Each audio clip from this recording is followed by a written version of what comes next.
Anthony, we're going Off-Broadway today. I'm so excited. I'm more excited. All right, let's see who's more excited. Stay tuned. I'm Anthony. Welcome to No Vacancy Live. That's my friend Glenn. You're watching the #1 show in hospitality.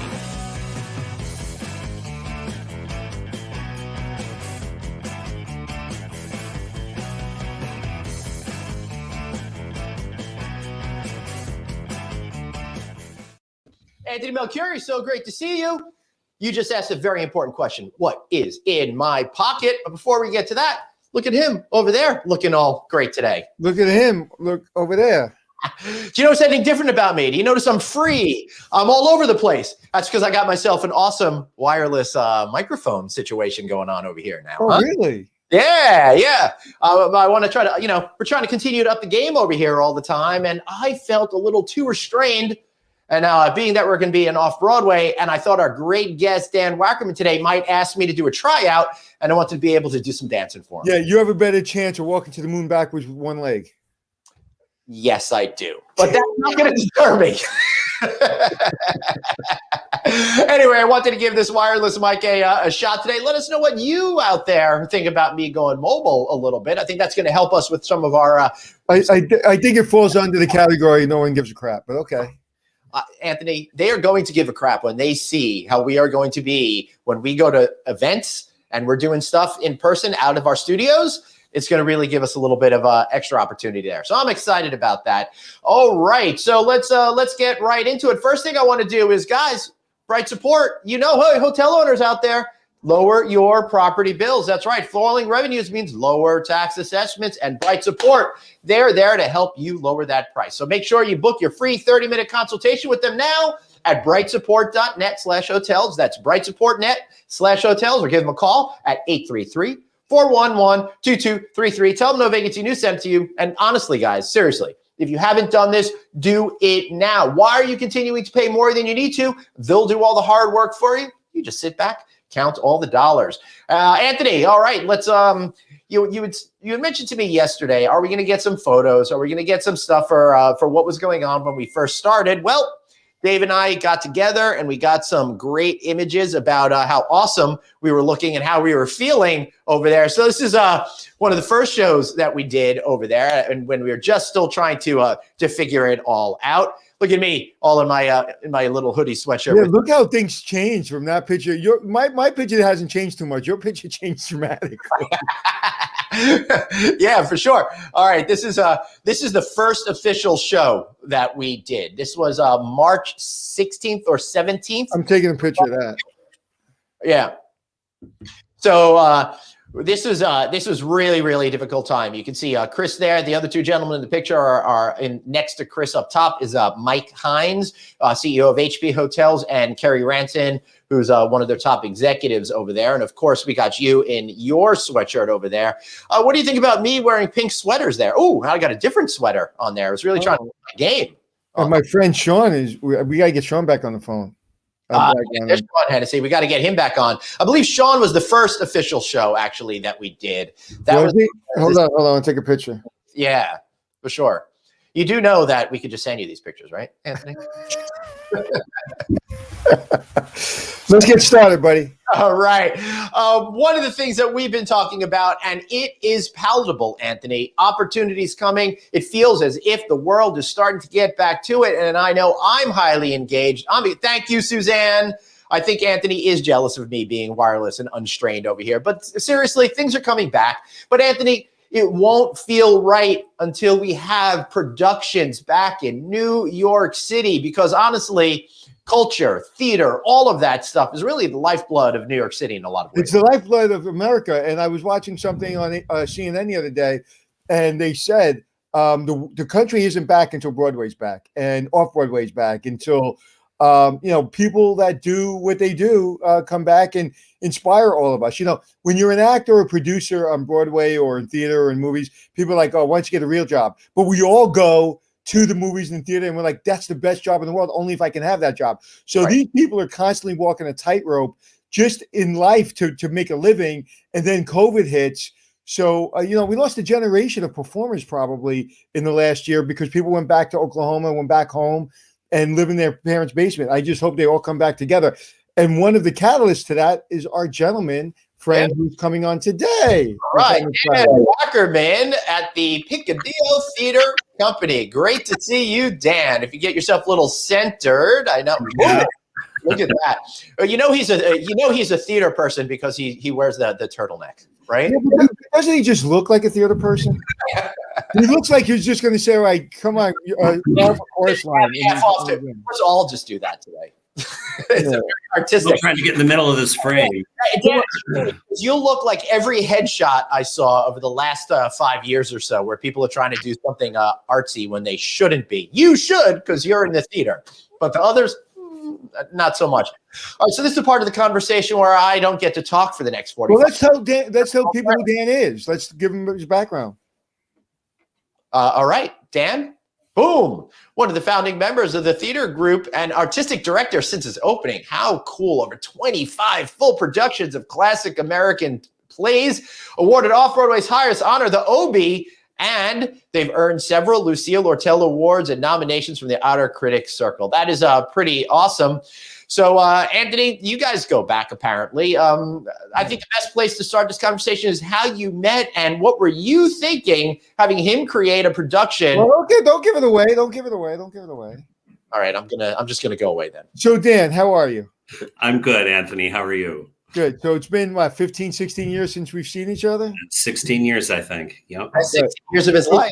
Do you remember the moment we met? I think you met our managing director before you met me. I think we probably had begun rehearsals at the Algonquin, and that's how I met you. I think that's a guess. Right. You have different memory? So tell them about the production of Talk of the Town, where it was, who wrote it with you, and then I'll talk about how we met. Sure. The early days of the theater company, we were in the West Village in a complex called Westbeth, which our New York viewers will probably recognize. It's one of the largest federally funded housing projects for actors in the country. Painters, actors, performers of all sorts live in this, what used to be there I am. What used to be the old Bell Labs. And Bank Street Theater was a part of that complex, and that's where Talk of the Town originated. And that was a musical about the Algonquin Round Table, very famous group of playwrights, actors, critics of all sorts that gathered for lunch at the Algonquin right after the First World War. And they were famous for their scathing wit and repartee. And it was interesting that you were doing a play at the same time I was trying to rebuild the reputation of the Algonquin. That's right.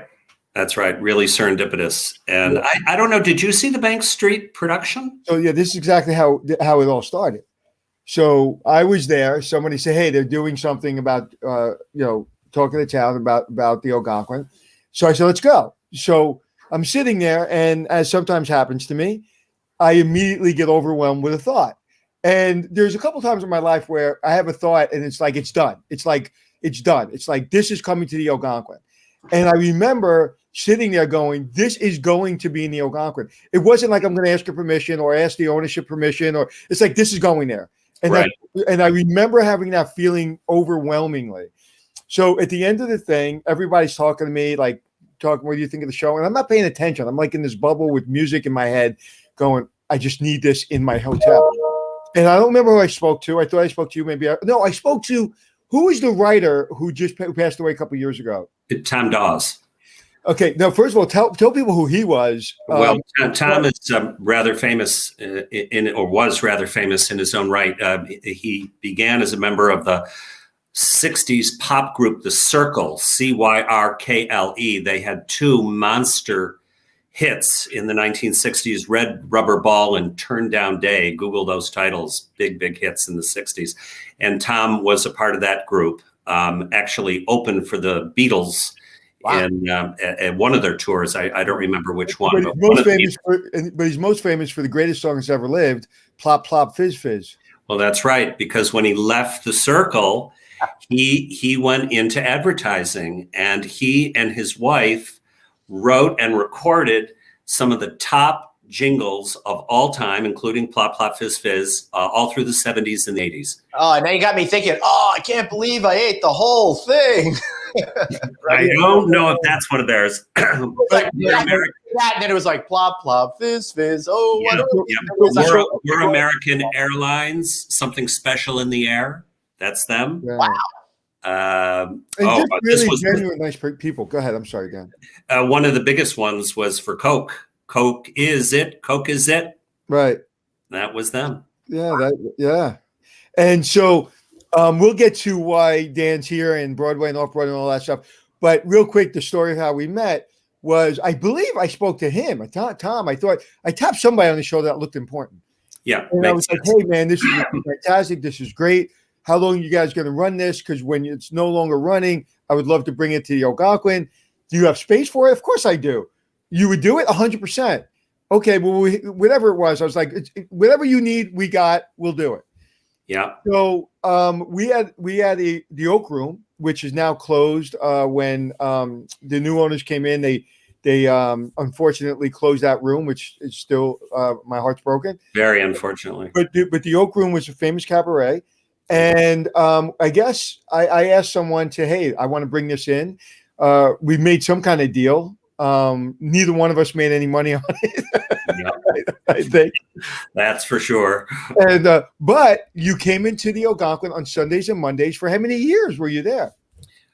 Well, it was over a year. I'd say about a year and a half. We ran in the Oak Room, which that's a long run for an off-Broadway musical.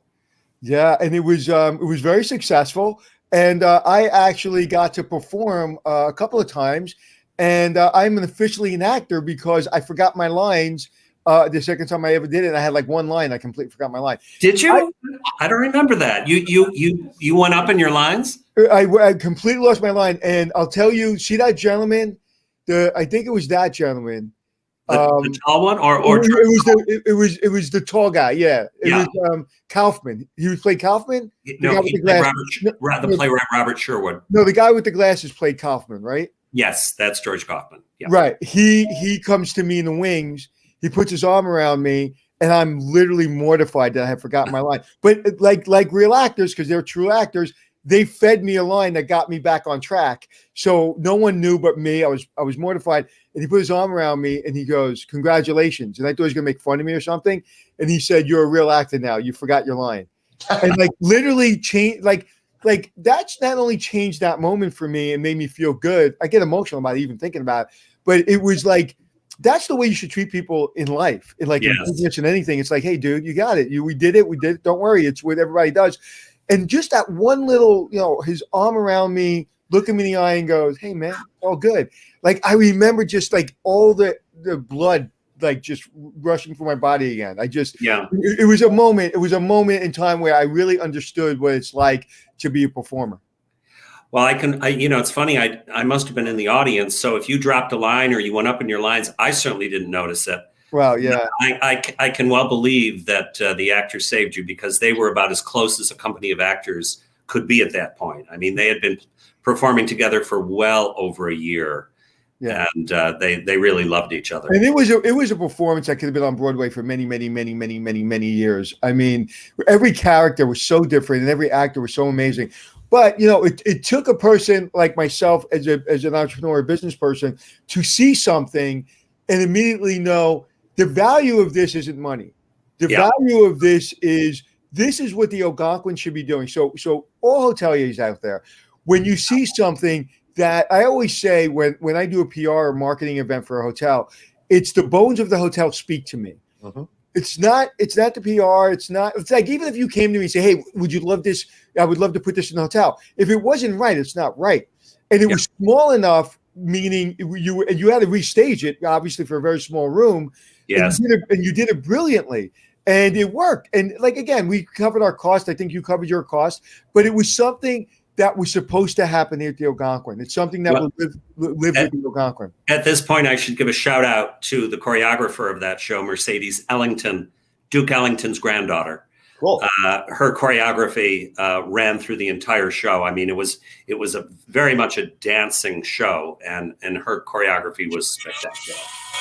And think about that. Think about that. The famous Algonquin, with a famous off-Broadway director producer, with a famous kind of band of people from back in the day, 1907, and then Duke Ellington's granddaughter does the choreography. Yeah. Like only in New York, man. Only in New York. Amazing. And Mercedes, of course, is a groundbreaker in her own right. She was the first African-American June Taylor dancer. If you remember the June Taylor dancers from the Jackie Gleason show. Of course. She was the first African-American in that group of dancers. And she's just a hugely talented woman.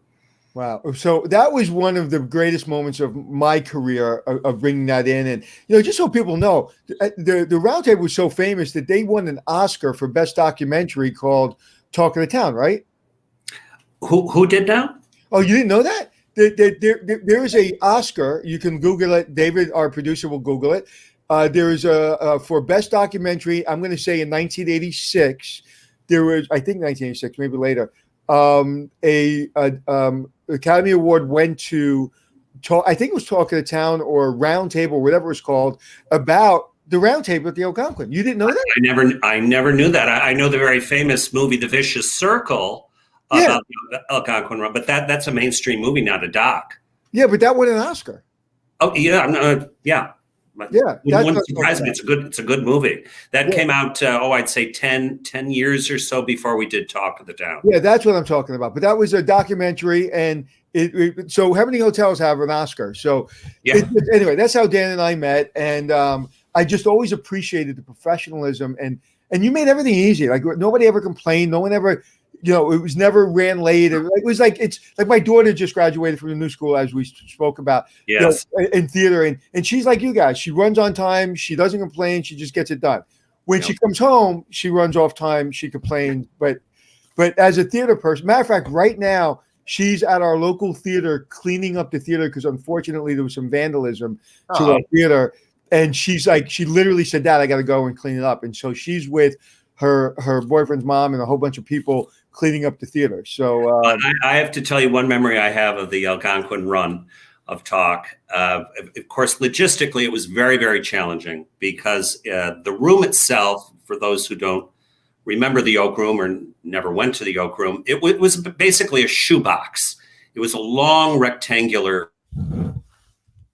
Lines were an issue in this rectangular space. So we had a stage constructed for the Oak Room so the actors could be seen by those seated at the far end of the shoebox, and we put the stage right smack in the middle. Now, this stage was not a small thing. I would say it was about maybe 20 feet by 20 feet, and it came apart in very big, heavy pieces, which had to be rolled in and out of the room for the Sunday, Monday show. And as I'm sure you remember, Anthony, the great Barbara Carroll performed in the Oak Room for years. Absolutely. And so I remember a Sunday in which we were loading out the stage in advance of Barbara Carroll's evening performance in the Oak Room. And she's sitting in the wonderful lobby of the Algonquin chatting away with friends. And her back is to the stagehands as they remove this huge piece of stage.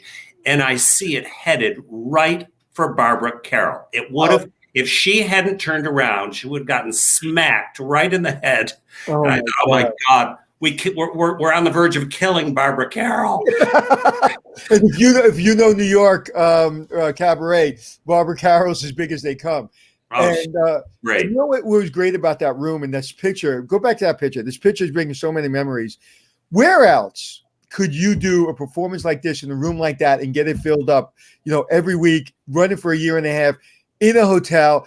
And if you knew, you knew. But if you didn't know, you didn't know. And I remember saying to myself, all the kids, like every kid, whether you're into cabaret or you're not into cabaret, whether you're into theater, you're not into theater, like everybody should have been in that room at that time and to watch this, because it was really a master class on really bringing two worlds together, hospitality and theater, and everyone being a professional. I don't remember, and correct me if I'm wrong, Dan, from the union to me to you, I don't think that there was one problem or concern or misunderstanding the entire time you guys were there. Oh, certainly not between Peccadillo and the Algonquin. That once we worked out the deal, and I wasn't involved with that. You and our managing director Kevin Kennedy worked that out. Once we made a deal, it just came together like clockwork. Yeah, it was beautiful, and that's what I love more about business than anything is getting complicated things and making it work. And just from my side, Glenn. You know me a little bit, Glenn. People think I'm out of my mind sometimes because I kind of bite off more than I can chew and then I chew it. I didn't know anything about this, Anthony, but I'm making some observations based on what I saw. And it looked like, were you guys serving full meals at that as well? So Sure. real interesting dinner theater. And when I look at it, I'm thinking about hoteliers right now trying to think of interesting, unique ways to boost that food and beverage business. This is an idea that I think has some legs in 2021 as it did in the 1980s and 90s, for sure. Anthony, are you aware that Talk of the Town did a brief national tour somewhere around 2010, 2011? No idea. Yeah, same company of actors. They went around the country performing. But I agree with Glenn. I always thought this idea had tremendous potential as a kind of dinner theater. Wow. The same actors? The same actors did it? Same actors did it 10 years ago, 11 years ago. I didn't know that. Donna Coney Island was involved? Oh, absolutely. You're kidding. No one's going to take Edna Ferber away from Donna. Honestly, they were all amazing. I think Donna was the best because her character was the best because there was so much just funny and just so much emotion to that character. And if Donna, you don't know Donna Coney Island's name, Glenn, but you certainly know her face. She's been on every late night commercial you've ever seen in your life. That's true. So if you're looking for white teeth or butt cream or hair, anything you're looking for, Donna has sold on late night TV. Yes. For a while there, it was hard to get away from her. Yeah. I love the long, rich history of watching actors transition to late night commercials. I see Tom Selleck is now a part of that group. Yeah.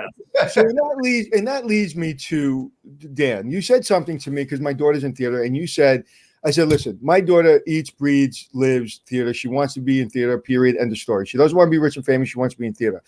And you say, and tell me the famous thing that you told me that you probably tell a lot of kids if they want to go into theater. Do not do it unless you cannot not do it. Right.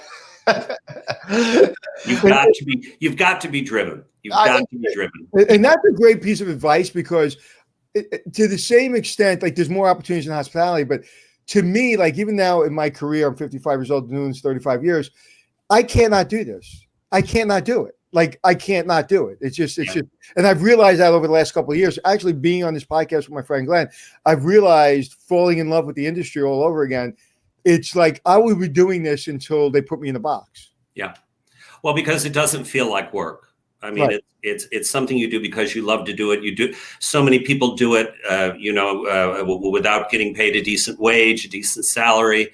They're just driven for whatever reason to get up on a stage and perform. Anthony, there's a lot of parallels between us doing this show and an off-Broadway actor, it sounds like. Well, you know what? I think what it comes down to is you have to see the art. You know, what we saw here on our show is we saw a need and we knew we had the power to bring everyone together. I think Off-Broadway and Broadway does the same thing. Think about when you think of Broadway and you think of actors and producers, you're like, oh, yeah, that's such a difficult thing. And few people do that. And you got to be crazy. You'll never make a living. But now think about, we are not back as a country until Broadway, Off-Broadway is back. That's like, right. We're not back as a country. So that's how important it is because really our humanity is based on Broadway. It's based on acting. I mean, they've been acting for thousands and thousands and thousands and thousands of years. We all say the oldest profession. I think the oldest profession is an actor. Yeah. Yeah. Well, I think you're right. The performing arts are hugely important to cities around the country, but nowhere more important than New York City. I mean, it's hard to imagine in New York City without the performing arts. I mean, we are an absolutely essential component of what makes New York different from every other place on earth. Right, absolutely. Sometimes you might add London to that particular category, but for sure, you are absolutely correct. Dan, maybe you could take us a little bit through, for people that don't know what the nuances and differences are between Broadway, off-Broadway, and off-Broadway. Sure. Well, the term Broadway has multiple meanings, of course. People use it in all sorts of ways.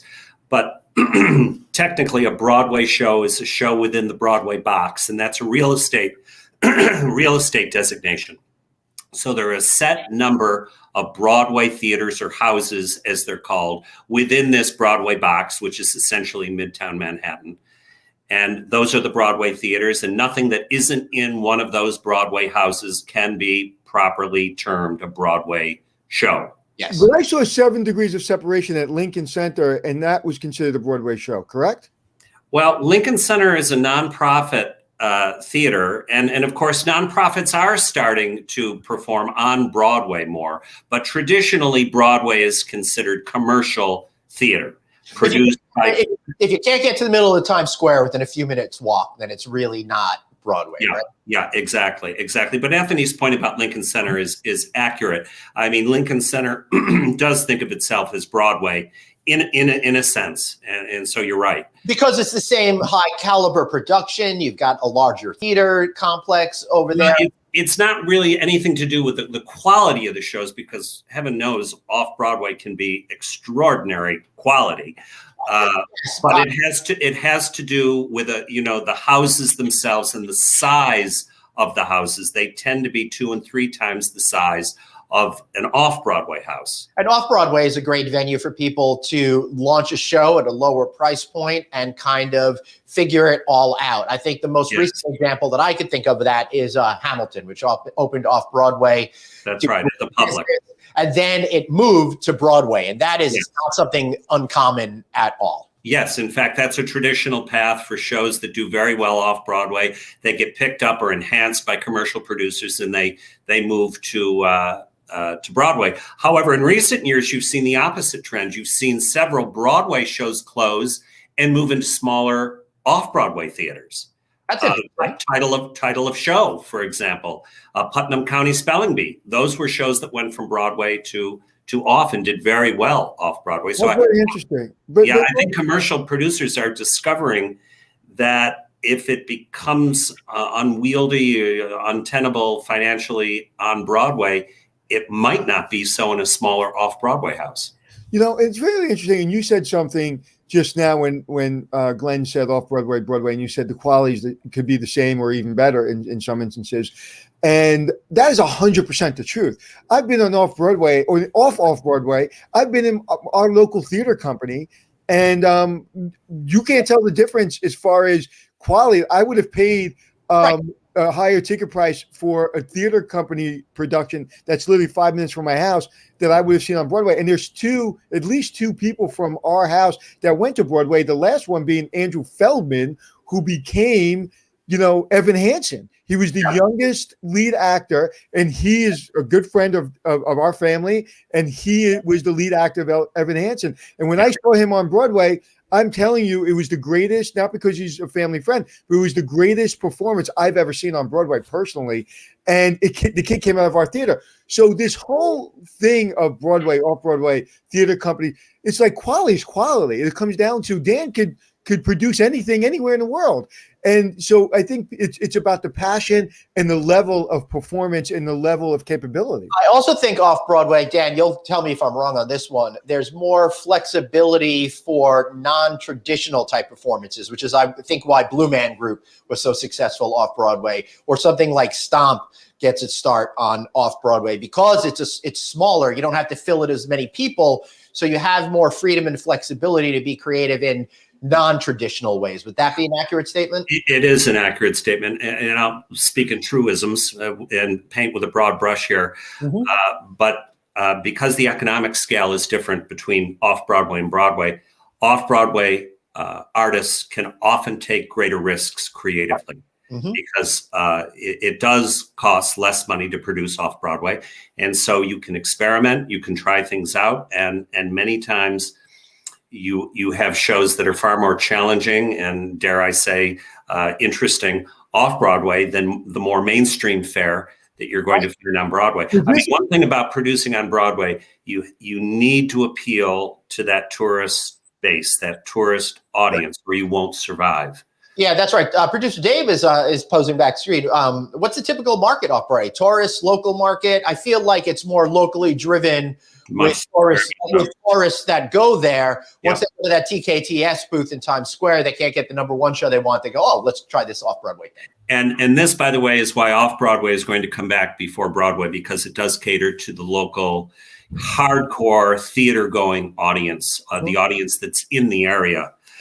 So I run St. Clement's Theater on 46th Street, and in the last right now, or I am not right now. Yeah, right. Take a look. Look at that beautiful space, right? Oh, that's fantastic. Yeah, beautiful.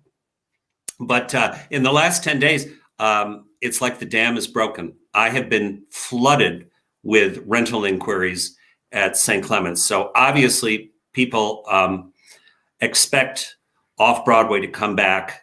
Who knows at what capacity, 25%, 50%, maybe even 100 if we reach herd immunity sooner rather than later. But the producers are definitely planning on coming back off-Broadway this fall. So some breaking news, Anthony. In Las Vegas, it was just announced today that the Cirque du Soleil shows are planning for a July 4th comeback. To me, not the same city, very symbolic of how we're starting to move forward to get live performances. You know what's interesting? I got my vaccine and I had, hey, that was cool. I'm getting my second vaccine on Friday. I was like, hey, that's going to be cool.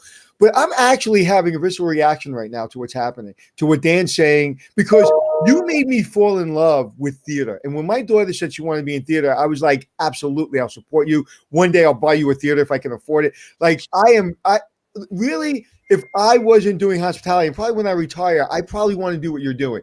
And I understand how difficult it is, but there's nothing. It's like when I'm on a set with my team running around the world, there's nothing like that. And there's been anybody, Dan. You get so close to people, and it's like our world, and nothing exists. There's nothing else. And that is so beautiful about theater. So when theater opens, the first time there's a production, Dan, hopefully you'll invite me to something, I'm probably going to cry. Like yesterday when I saw the video, ABC did something, there was something happening in Times Square about New York, Broadway's coming back.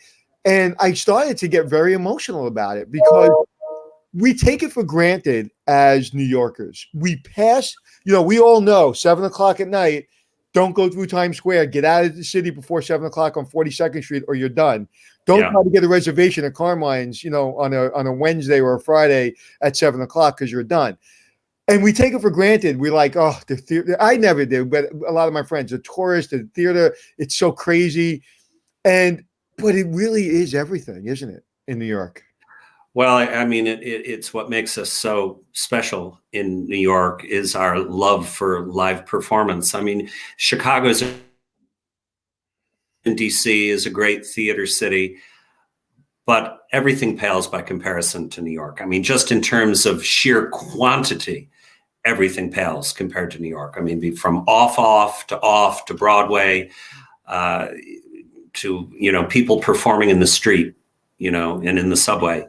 It's just a performing arts town. Yeah. And, one thing I'll say about theater is whether it be off-Broadway or a local theater company or Broadway, I have seen some awful actors, a couple of them on Broadway. And I've seen actors that belong, on Broadway every night of their life that never got a shot at Broadway. That's right. I always want to make sure people understand the quality of the production doesn't, start and end of what house it's in. It's if you have someone like Dan, or you have a real quality producer, director, a real quality theater company, you could be, on a beach and have one of the greatest performances ever. And I think that we all have this thing about standards, right? If you see a beautiful Hyundai, but then you see a Mercedes, like, oh, I like the Mercedes better. No, the Hyundai is probably prettier, but because the Mercedes, just because it's on Broadway doesn't mean it's better than off-Broadway or a theater company.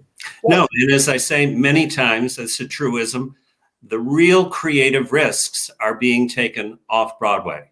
So and the audience off-Broadway does tend to be a little different than the Broadway audience. I mean, the off-Broadway audience is a hardcore, highly literate, theater-going audience. They often, Peccadillo does classic American theater, and with our audience, they come in, they know the play.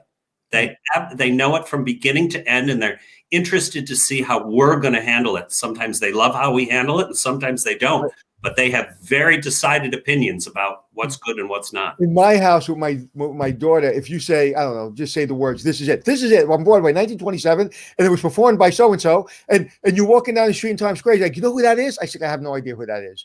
And like, she was in a theater production 27 years ago, and she was, she was, in the ensemble. Theater people are theater people. So I would imagine, I know, Glenn, you want to ask a question, but I would imagine that when you have an off-Broadway theater crowd, they're more forgiving and less forgiving, depending on the show. Give me an example of more forgiving. Okay. I haven't experienced that yet. If that is something that's a little quirky, a little strange, that maybe a Midwestern audience that comes to theater doesn't get. Oh, I see what you mean. Yeah. You know what? It's like my daughter, I've been to some off-Broadway plays with her, and I'm like, that is the worst thing I've ever seen in my life. My daughter said, no, Dad, let me explain to you. And she just seems to be more forgiving than a regular theater or more open-minded. More open-minded. Range of interests and tastes as regards theater. Yeah, for sure. Right. Fascinating. I'm just thinking about the intimacy of the experience because it's so much closer. You're up closer to the actors. It provides for, breaking down of barriers and stuff like that. And you think certain shows just work so much better in that kind of milieu. I take The Fantastics, for example, a show that ran for more than 40 years off Broadway. It became a tradition in New York City because it was a right-sized theater. They didn't have the pressure there. They had all these great songs that became standards to the modern American songbook. And that's the kind of thing I like. Then you take chances. One of the shows that influenced me most growing up was like Little Shop of Horrors. Started out as a movie, then became a really cool off-Broadway show. I don't think that would have been successful in a big theater uptown, but worked out really, really great in a small theater downtown. Well, there's definitely a very big difference between performing in a small 99-seat intimate off-Broadway space and then moving into a large off-Broadway or Broadway house. You have to take that into account when you transfer a show. We did an Elmer Rice play in 2005, same year we moved Talk of the Town, called Counselor at Law, and it starred John Rubinstein, the lead in the famous production of Pippin.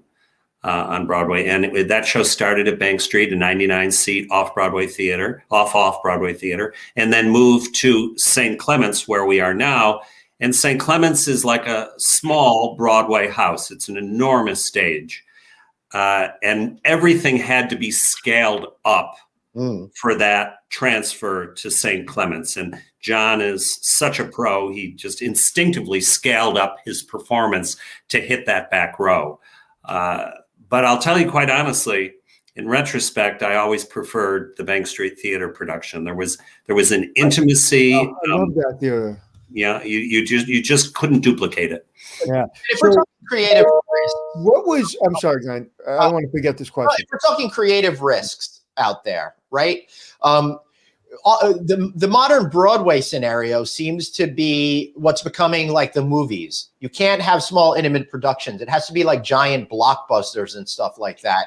Yeah. What does that mean to you in the sense of the survivability of off-Broadway? Is that an advantage for off-Broadway, or is it a potential disadvantage long-term for Broadway? You're saying that Broadway is more dependent on spectacle now than it's blockbusters. It's got to be all of these like movies that are turned into musicals. Songs. Spider-Man when he flew over the stage. Songs like all the major bands now have. It seems like it's required that they put them all together and create some sort of Broadway show out of it. That seems to be a very different model than what you're doing downtown. Well, it is, but I'm certainly not anti-spectacle. I mean, I would say there's good. The economics are different. Hugely. I would say there's good spectacle, and then there's kind of cheesy, give them a thrill, amusement park kind of spectacle. But if it's really integrated into the story, it's an organic part of the story and really enhances the production in some serious way. I mean, think of Lion King. That's exactly what I was thinking. Lion King. Go ahead. Incredible spectacle in Lion King, and it works magnificently. But I mean, the danger is that it can tip into an amusement park ride. You know, right. And that's what I just fear, because I see it happening with movie theaters, particularly now since they're suffering the same problem as live theater is suffering, that they've been out of pocket for so long. I'm concerned that when the economics come back, it's going to be the movie theaters, for example, just giant blockbuster films that appeal to absolutely everybody. Yeah. Yeah. And the small art house films are going to wind up on streaming services. And that's my overall concern for Broadway in general, that it's going to be more mainstream, big productions that appeal towards the average demographic instead of, you know, something that's very different. I'm a sucker for the old school musicals that are out there. I'd like to see both. Yeah, I'd like to see those come back. Rodgers and Hammerstein, nothing can be beat as far as I'm concerned in those types of productions. So when it comes to the future of theater, how do you see it being the same, off-Broadway being experimental, shows moving to Broadway, or do you think that there's going to be a change in how people consume theater and also how people are going to be able to profit off of making theater their career? Well, it's a very good question. I don't know that I have the answer to it. I don't know that anyone has the answer to it at the moment. I mean, Broadway is under enormous pressure, unprecedented pressure as a result of the pandemic. And it costs to launch a show. Yeah, exactly. Right? Or bring back a show like Lion King, Book of Mormon, Chicago, you know, just to get those shows up and running again is going to be hugely expensive. And will the audience that comes back to New York for Broadway cover the expenses of remounting a show like that? I don't know. Those are complicated questions. I certainly hope that one of the outcomes of the pandemic is not that we end up dumbing down Broadway. I hope not. I can see why you might worry about that. I'm worried about people not wanting to take chances. That's right. Sorry, I don't mean to hog this part. That's okay. No. And to your point, Glenn, what people aren't seeing, and I have a little insight to it based on some relationships I have, what people aren't seeing is what's going on with the negotiations of the union and the production houses. And, you know, it's like what are the protocols? Because forget about theater. You have to keep the actors and the crew safe. Okay. And that's number one. And then when it does come back, it's got to come back fully. So now you've got to worry about, you know, the guest. And the guests, are we going to allow them to eat popcorn and drink and take their masks off? And so there's so many complications going on right now behind the scenes outside of just the creative part of Broadway. Because the creative part of Broadway and the performance part of Broadway is hard, but it's easy for you guys because that's what you do every day. But the other complications of working way through a pandemic to get a performance is really difficult. Yeah, I would guess we're not going to see Broadway come back like turning on a light. It's going to come back incrementally in some way, and I imagine there'll be ticket breaks of all sorts. And you know, economically, it's enormously complicated, and I can't speak very much to that. But my guess would be that it's going to come back in pieces. So, and I would hope that you have one of the first ones going. We got a great question, a real wonky question for you, Dan. Friend of the show, Michael Weinberg, says, can Dan comment as to how the Bank Theater production of Pippin changed or didn't as it moved from off-Broadway to Broadway, content-wise? Sure. Well, first of all, that production was not Pippin. John Rubinstein starred in Pippin in the early 70s, and John Rubinstein was the lead in our production of Elmer Rice's Counselor at Law at Bank Street Theater in 2004. But when it transferred off Broadway to St. Clements, the stage of which is about 4 times the size of the Bank Street Theater stage, everything had to get bigger. The set had to grow. It had to grow in scale. It had to grow in realism and authenticity. And the actors had to scale up their performances. And by scale up, I mean they had to get bigger, because as a stage actor, there's always the danger that you're going to get swallowed up by the stage, by the house. Number one, you won't be heard. And number two, whatever emotion you're trying to project, whatever feeling you're portraying, is not going to reach out and have the effect that it would in a smaller house. So you have to scale up your performance without ending up looking like Gloria Swanson in Sunset Boulevard. One of the things, I have three questions, or one statement, two questions. One, Michael is a big fan of ours, watches us every day, and he listens intently, and he listened to everything we said. And that's what's happening on the internet and the news. He heard everything we said and completely changed the dynamic of what we said. It's Pippin, it's Broadway, and it's like that's what gets lost in communication. And I teach. Well, let me say this. I wish we produced the first production of Pippin. We'd be in really good shape right now. When did you get involved in theater? At what point were you in New York doing your first? Hold on a second. All right, now you're taking over. I want to ask my next question. Sorry, I will just zip it. Okay, no, because it's exactly the same question you're going to ask, and I want to get credit for it. Okay, the question is, you say don't do theater unless you can't do anything. You cannot not do theater. So, what was your moment of that? What was your moment of I cannot not do this? I've told this story many times over the years. I saw Mike Nichols' film adaptation of Edward Albee's Who's Afraid of Virginia Woolf when I was 15, maybe 16 years old. Now that's a movie, but of course I knew it was a play, that it had begun as a play. So when I saw what Mike Nichols had done with that script, I went to the library, got out the play, read the play, and was just completely blown away. My hair was on fire. And I never looked back. From that point on, I wanted to start writing for the theater. And then in college, I began directing, which seemed to come more naturally to me, although in recent years, I've gotten back to the writing. So that's how it began with that. Did you ever perform? I'm sorry? Have you performed as well? Oh, yeah. Not professionally, high school, college, that sort of thing. I'm no actor. So now coming, where you are now, you've done well. You're a brand in New York City. People know who you are.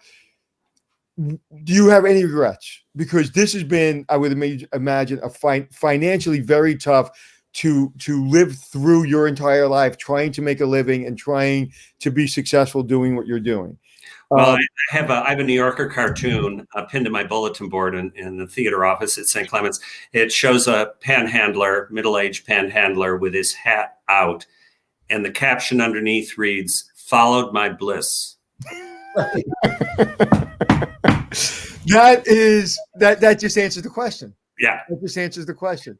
Yep. So money is a constant struggle, especially for a nonprofit. You've always got your hand out. You're always doing fundraising, and asking for money is not something that comes naturally to me. So it's a fight. And this is true of every nonprofit in the city, and especially now, given the hit that we've all taken. Well, you may not know this, but believe it or not, this is one of the biggest podcasts in the world. 0.05%. We're in the 0.05% of all podcasts in the world. So we get hundreds of thousands of people watching this over a month. So anytime you have something to talk about, you are welcome here anytime, any day. And one of my greatest moments in life is something you did. And us bringing that together really, really, really changed everything for me in the hospitality industry, because I realized I was in the hospitality industry. I don't know if I've told you this story. It's one of my favorite stories ever. And I have one more follow-up question, and I'll shut up, Glenn. But there was an older one, not older, probably my age now, 55, and her daughter, who was a high school or college student. We're in the middle of the lobby. I'll never forget this as long as I live. And I hear them arguing, and it's getting a little loud. It's getting a little bit like almost on the verge of disrespectful from the daughter's perspective. And I come over and I hear they're talking about the show, the theater, and the mother thinking it's the greatest thing she's ever seen. And the daughter's like, well, no, Mom, this is my problem with it. And they were arguing over, the show, your show. Right. And I say, hey, I'm the general manager. What do you like about the show? What didn't you like about the show? And the woman, when she realized who I was, that I was kind of involved with the show, she looked at me. She goes, "Oh my God, I'm mortified. I'm so sorry. I didn't mean." I said, "Do you realize you and your daughter in my hotel arguing about something that happened in 1907? That happened in 1907. I'm the happiest human being in the world right now. That a 20-year-old is arguing with her mother about a play that happened 100 years ago. It's the greatest, and I actually hugged them both. I said, "Thank you so much." I had tears in my eyes because that's what you do. That's what you do. Well, I mean, that's one of the things you learn to live with in theater is the critics and conflicting points of view. And I have a memory of a different kind of review of Talk of the Town. We had been up and running, I guess, about a month in the Oak Room. And my partner and I were out in the Hamptons. And I got a call from the stage manager in the Oak Room saying, "Guess who's in the audience?" And I said, "Oh, God, who is he?" "John Simon." Now, for those of you who don't know, John Simon for decades was the most feared theater critic in the city, notorious for his personal attacks on the way an actor looked. Wow. Yeah, he would often comment on personal appearance, most famously Liza Minnelli. I mean, these are well-known stories now. We did that too. Oh, yeah. Oh, there he is. So, he was a feared critic, and it could often be nasty, and that's an understatement. So when I got this phone call, I thought, oh, God, what's this going to be? His review of Talk of the Town was not a rave. It was something beyond a rave. Wow. It was insane. I'll always remember this line: "I speak the actors' names with awe." I couldn't believe it. I just, I thought, what planet is this? We get a review from John Simon like this, but there's never any predicting. And that was everything. I remember, I think it was, who's the gentleman who wrote for the New York Times? Steve Hansen, or what was, he reviewed it, and I think he gave it a great review too. Stephen Holden. Yeah. Stephen Holden. Is he still around? I think so. I think he's on the cabaret beat, but there's not a whole lot of cabaret. Even before the pandemic, there wasn't a whole lot of cabaret left in New York. Yeah, I think he is. I'm sorry. Yeah, no, I think he is still. Yeah, he was, when he came to review a cabaret, I was very fearful. And one day we had just turned it around, new menu, new chef, new hotel. All right, let's read the review. What a pleasure for a critic to be able to like a show not only from top to bottom, but also from side to side. Right. Gina Reddington, Tom Dawes, well-crafted period-style songs are generally clever and classic quips, briskly deployed, but throughout it's still crackle. Now, the New Yorker was founded at the Algonquin, so that's a big deal. Oh, really? Yes. Yeah. Oh, it sure was. Yeah. That's one of the stories that get told in Talk of the Town is the founding of the New Yorker magazine. Oh, fascinating.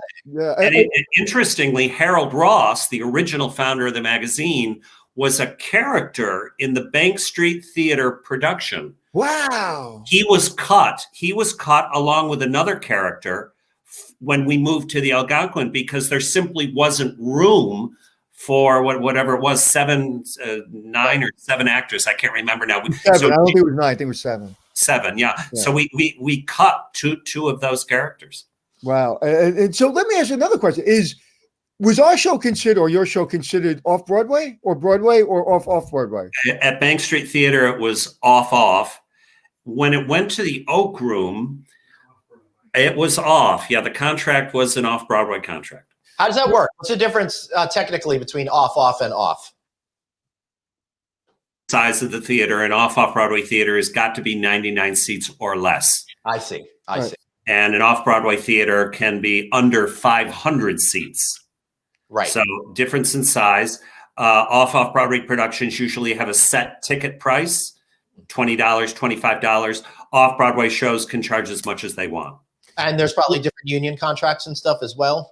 Well, I mean, if it's a professional production, it's all controlled by the Actors Union. Right. So I will tell you something. I am going to put something on my resume that has not been on my resume, because I think part of the deal was I got producer credit somewhere for the show. That's So right. I produced an Off-Broadway theater, Glenn. Yep. And you were in an off-Broadway show. And I was in an Off-Broadway show. God, right. my career. I've been in a movie. I've had TV shows. I've done podcasts.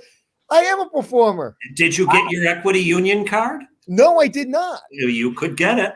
I could really. Go pick it up. I could really get it? Yes. Once you're in a professional show, you're a member of the union. So how do I go get it? My daughter will kill me if I do that. Well, you better call equity. It's been a long time. Maybe you should, I don't know. Maybe you should have been paying into the insurance or something. No, I don't know. But that's fine. So now we're here, 2021. Roaring 20s are coming back. I feel it in my bones. I'm a theater kid. I moved back to Oklahoma. I'm living in my basement. I'm working at Starbucks. Life is over. My theater career is over. I am not going back to New York. New York is dead. What say you? Well, I say that's a reality. A tremendous number of actors have moved out of the city for financial reasons, oftentimes back to wherever they came from. And some of those people won't come back. It's true. It's very sad, but it's true. But I think a majority will. When the city starts to revive, you are going to see a reverse trend, and actors, performers moving back to the city. Now, once it happens, is this a true statement that there's never been a better opportunity to come to New York to try to be a performer because everything's happening at once? Like, when was the last time all of Broadway was looking to hire cast and producers and directors and writers all at once? Yeah, well, that's true. Now, the revival of Broadway is a ways off, as we were just talking about, which means that you have a theater-starved audience out there dying to see something. And this is a tremendous opportunity for Off-Broadway, because we won't be competing with Broadway in the near future. And this is one of the reasons why my company, Peccadillo, is talking about producing in November, December. We have the rights to a great Paul Osborne comedy called Mornings at 7. That was written in 1939. It's about a group of Midwestern sisters, all of them in their 60s. They all live within a mile of each other. And the play is about family and how we can't live with or without each other. A little Golden Girl-ish. Sort of, a little more bite than Golden Girls, but it's just one of the great American comedies, as Vincent Canby says. And we're thinking of doing it with a predominantly African-American cast. So like the show, like the TV show Living Single, a little more. Yeah, sort of. Yes, exactly. So we're thinking of coming back as soon as November, December, because it's such an opportunity for us. There won't be Broadway to siphon off the audience. You really don't think Broadway will be open by? Because I'm hearing other things. I'm hearing there will be some type of Broadway shows by Christmas. There might be, because things are moving very, very quickly now, and we may achieve herd immunity by the summer, and so you might start to see some of Broadway return as soon as the fall, but nothing. I can't imagine we're going to see a major Broadway comeback this fall. What are the odds on a Rockefeller Christmas show? That'll happen. That'll happen probably. I would guess that'll perhaps not at full capacity, but yeah, at some capacity. That's a moneymaker, so that will come back. Yeah, definitely. And then the city will feel like it's back. So if you were an actor, you would have the same, or a producer or a writer and want to be in theater, the same advice that you had pre-pandemic is post-pandemic. If you can't do anything else. Well, if you can't do anything else, then there's only one thing you can do. You've got to do it. You've got to do it. And if you can find something else to do, I suggest you go do that. But if you love it so intensely that you just don't want anything else in your life. You know, just talking to you, Dan, just I don't have regrets in my life, but if I did, I would regret that you and I didn't stay in contact for 16 years and I didn't go to all your plays. And there's something about you, and there's something about your love of theater and just the way you hold yourself and carry yourself that I remember back in the day, and it's still true to today, that you just want to be around you. You just want to like you just, because you like the thing that I got about doing a theater company with you guys, it's like no one forced, no one pushed, no one was in a hurry. Everyone was like, it comes as it comes, and we will be prepared as it comes. It's like the Navy SEALs, right? When we're called, we're ready. And like that's how I feel about you and your team. It was like we called, you were ready, and it was like no drama. Let's just like there's no drama in theater. Yeah. It was amazing, and I just wanted to make sure I said that. Well, it's very sweet of you, Anthony. It was a great experience for all of us. Some of my fondest memories are post-show sitting in the lobby at the Algonquin with Tom and Ginny. Ginny Reddington Dawes, the co-author of Talk of the Town, and hanging. Great lady. Oh yeah, tremendous, and it just so much fun. I mean, it's hard to communicate what it means, but you do with theater. You create a kind of family, and it happens very. Intimate. It's true intimate. It is. It is sort of like being in combat, because you're putting it all on the line. You're on that stage, and you're very, very vulnerable, and that has the tendency to draw people together.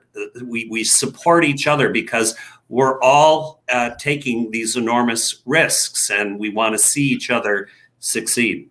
And it was, when I had that moment where my one line, I think it was like something about celery and radishes or something. And I played Frank Case, who's the general manager. That's right. That's right. And he was the facilitator of the round table because they were all struggling before they became, Ferber and Kaufman and Dorothy Parker and Dorothy Parker. And so he basically gave celery and radishes and water.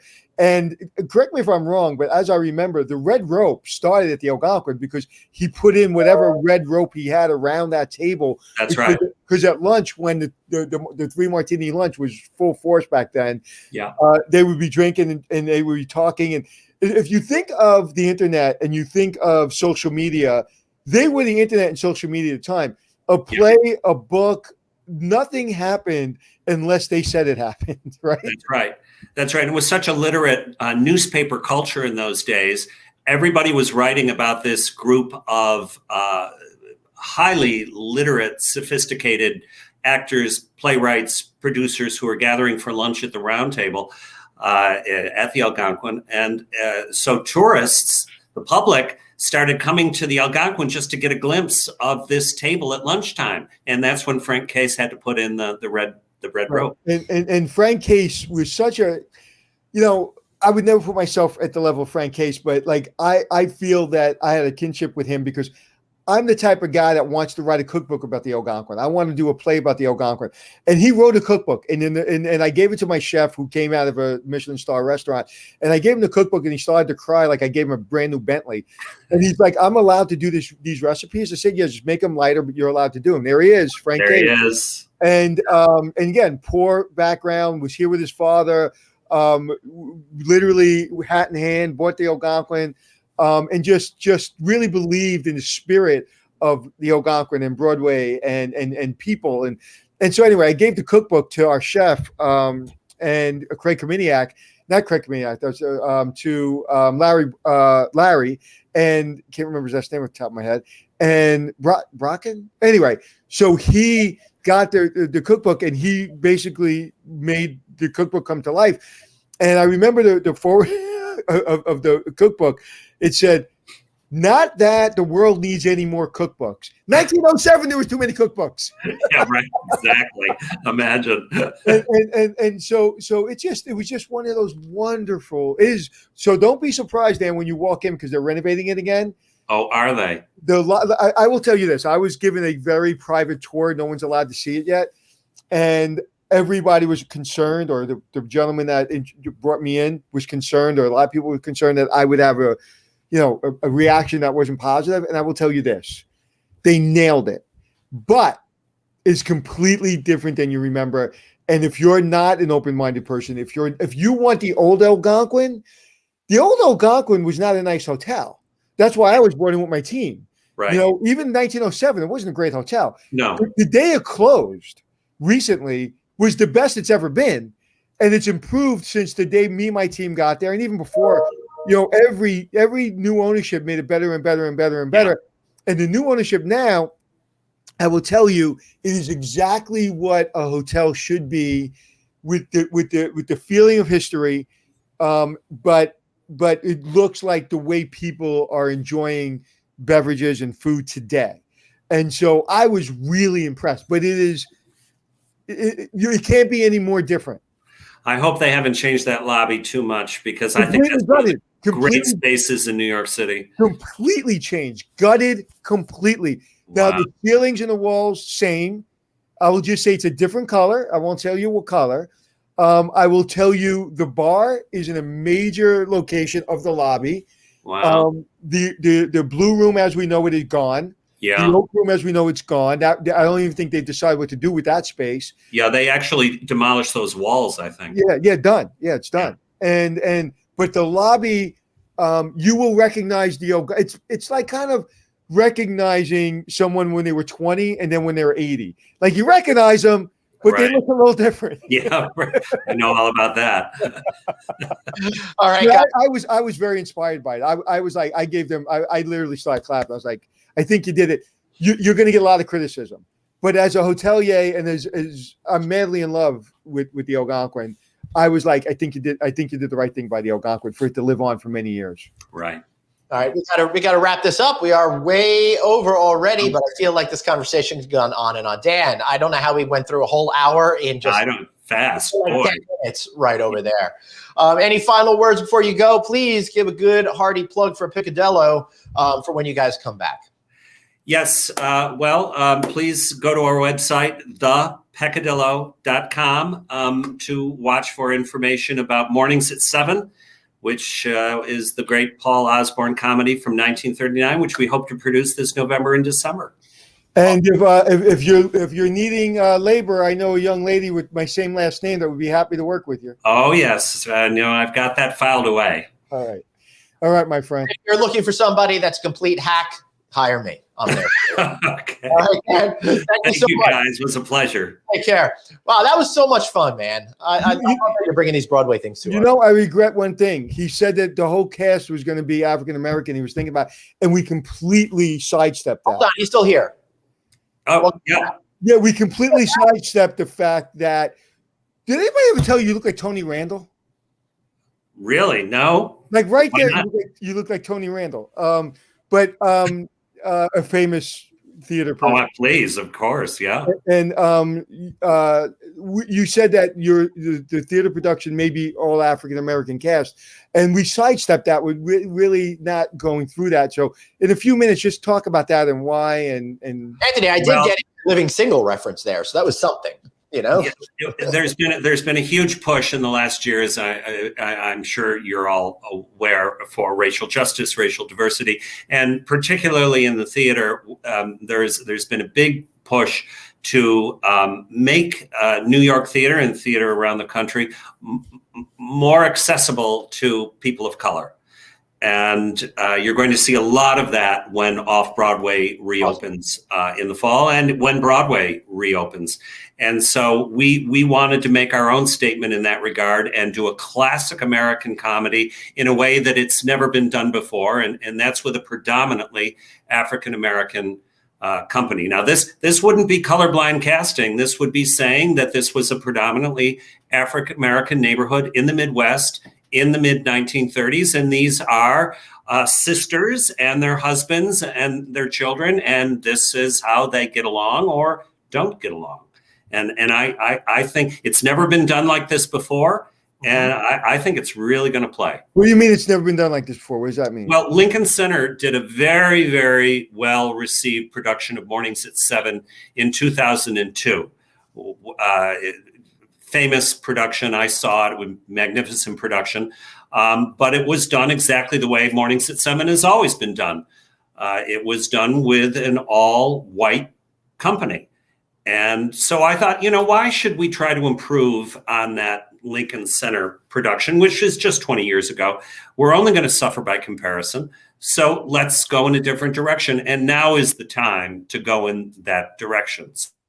And it's really, when you think about it, like the last year or 2 years, now everybody's focused on it. And I think there is some kind of sea change where people are making a commitment. But, it's taken what it's taken for us to get to that point. And that's a shame. So I thought it was just really worth it to spend another 5 minutes talking about that and why it's important. And so I'm glad, we're doing better. And I appreciate that, Dan. Well, and I appreciate you letting me pitch our show, Anthony. Thanks a lot. My pleasure. Hey, we're here for you. We want everybody to be successful. And congratulations to you on continuing to keep art alive. Thank you so much. Thank you, Glenn. Take care. You, my friend. All right. So that was really inspiring. Interesting. I love live theater, Anthony. I can't wait till that comes back. I love it. And what I love about this show, our show, is like, think about how much I'm learning about my career. It's like, you didn't know half of this stuff. It's like I'm peeling back an onion. And it's like, oh, that's right. Oh, yeah, that's right. Yeah. It was such an impactful part of my career that I never talk about. Right. Yeah. That's so cool. Hey, Ross is saying he thinks he's been inspired to use some otherwise empty space at his current project, cabaret space. That's a great idea. Hey, Ross, go back to work. It's not over until it's over. Let's stay focused. All right. Ross knows what I'm talking about. We got like 48 hours to make this happen, Ross. All right, Anthony, I got one more thing that I have to talk about. Of course, you know what that is. It's about lowering your property taxes. If you haven't done it, you've had an hour. Can you do it on theaters too? If you have a theater, can you do it on a theater? You have a theater, you can do it too. Because why? Because your income, your revenues weren't as much in 2020 as they should have been. So just give Bright Support a call. 833-411-2233. Let them help you out. All right, Anthony, any final words before we finish? This is the part of the show that we do every day. That we call it cheap or expensive tie. I'm going to say cheap. Thank you. Well, no, because that was the whole premise. I mean, if I said expensive, then you'd just go, oh, it was cheep. No, one of the most expensive ties I own. Oh, well, it looks it. I was going to say that. And the reason I said that was I was like, he's going to think it's going to be a cheap tie. Yesterday, I wore a $5 tie. I feel like we're getting down to the Princess Bride here at the iocane powder conversation. I know that you know that I know, so it must be a cheap tie. That sounds like Jackie Leeson. No, that was a very bad Wallace Shawn impersonation. All right, so let's play. I know we got to go, but let's play the other part of our show where we say, name the show. Hello, Ball. That was the Honeymooners. Explain me, Lucy. I Love Lucy. You're a meathead. All in the Family.